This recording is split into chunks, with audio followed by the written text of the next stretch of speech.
3장의 똥개 법률가의 시대로 좀 가볼게요. 이제 3장에서 굉장히 재밌는 논리가 있어서 보면 예. 아까 우리 계속 얘기해왔던 그런 괴물이 된 사람들, 즉 헌법의 풍경인데 헌법을 지켜야 되는 이 법조인들이 해석해서 율법을 펴야 할 이 법조인들이 어떻게 하다가 국가 권력에 또는 조직의 권위에 눌려서 괴물이 되었는가 부분을 우리 실감나게 얘기를 했는데 159쪽에 보면은 왜 그 법조계 조직적으로 그러한 것을 거부하지 못하고 스며드는가에 대해서 3대 논리가 나와요. 제1 논리가 판검사 임용이 최고다라는 겁니다.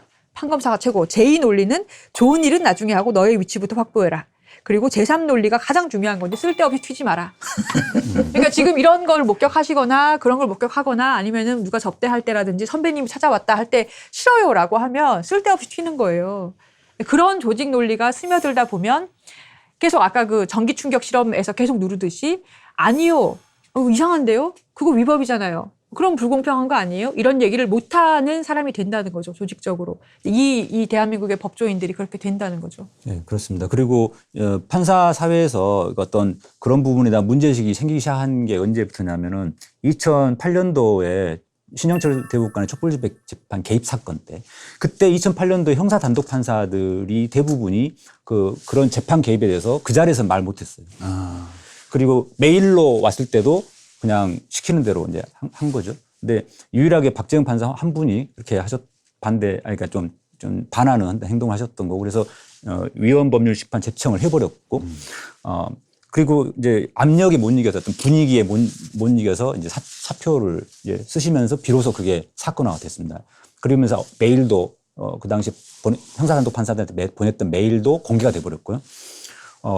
그런데 그 당시에는 판사들이 그 저항을 못했지만 다른 판사들이 그걸 보고 경악을 한 거예요. 그래서 아니 어떻게 이런 일이 벌어질 수가 있느냐.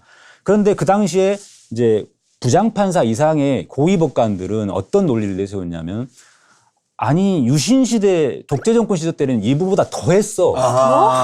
이거는 아무것도 아니잖아. 법원장이 그냥 좋은 말로 한마디 한 건데 이거 가지고 지도하는 관점에서 한마디 한 걸 가지고 그걸 왜 그 재판에 개입이라고 생각하느냐. 어머. 나는 옛날에 고문 피해자 보고도 그냥 다 유죄 때렸어. 그렇게 고문해서 가져온 위법 증거로도 재판에 했던 시절도 있는데 이게 뭐가 그렇죠. 문제야 이런 겁니까? 그 시절에 비하면 이것도 아무것도 아니냐라는 그런 논리로 그 고위법관들이 신영철 대법관에 대한 징계를 하면 안 된다. 이거 문제를 하면 안 된다라고 이야기를 했던 거예요. 이게 논리가 맞는 것 같기도 하고 아닌 것 같기도 하고 진짜. 네, 제가 읽은 그 검사들 해고록하고 너무 닮아 있는 게 극도의 자기 중심성. 그러니까 나도 피해자인 거야. 내가 마땅히 고통받고 있는 그 사람의 편이 되지 못한 거를 막 그 가슴 저미하는 게 아니라 나도 권력의 피해자였어.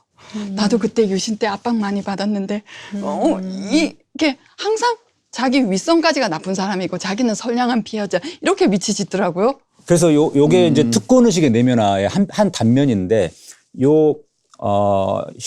그 당시 기준으로 2008년, 2009년을 기준으로 했을 때 10년차 이하 단독 판사급 여기 젊은 판사들은 김대중 정권 이후에 임용돼서 김대중 노무현 정부 시절에 판사 근무를 하다 보니 옛날처럼 뭐 군사 독재 시절에 이렇게 막 대놓고 개입하던 거는 못 봤던 분들인 거예요. 그러다가 갑자기 2008년도에 그 일을 당하니까 아니 어떻게 이런 일이 벌 수 있지라고 했던 거고 그 10년차 이상의 고위법관들은 독재 정권 시절에 그런 일들을 숱하게 경험했던 분들이 많다 보니까 그거에 비하면 이건 아무것도 아닌데라고 했던 거. 그것을 하나의 스승과 제자의 관점에서 지도의 문제로 이제 치환해 버린 거예요. 그래도 법원은 역시 검찰보단 나아요. 검찰보단 점잖고 이렇게 투명하네. 저희는 뜻을 알아서 읽어야 돼요. 왜냐하면 정말 다음 인사에 어떻게 될지 막 날아가니까 이게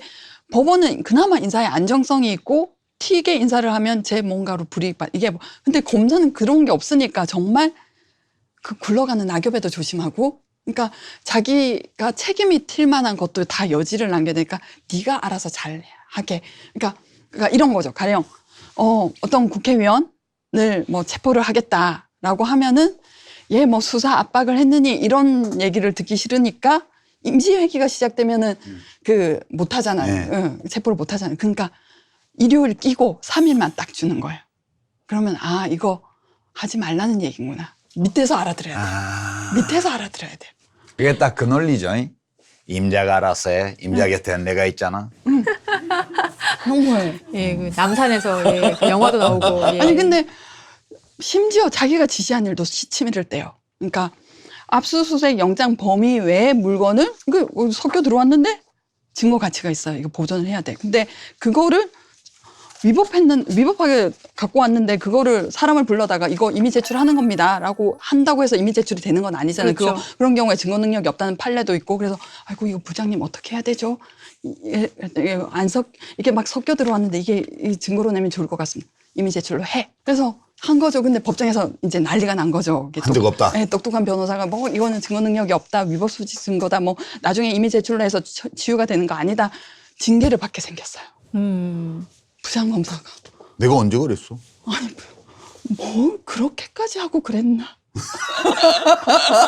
왜 그렇게 열심히 해? 뭐 이런 거예요? 사람이 그렇게까지 했나? 아니 부장님이 하라고 하셨잖아요. 내가 언제? 뭐 그런 거지.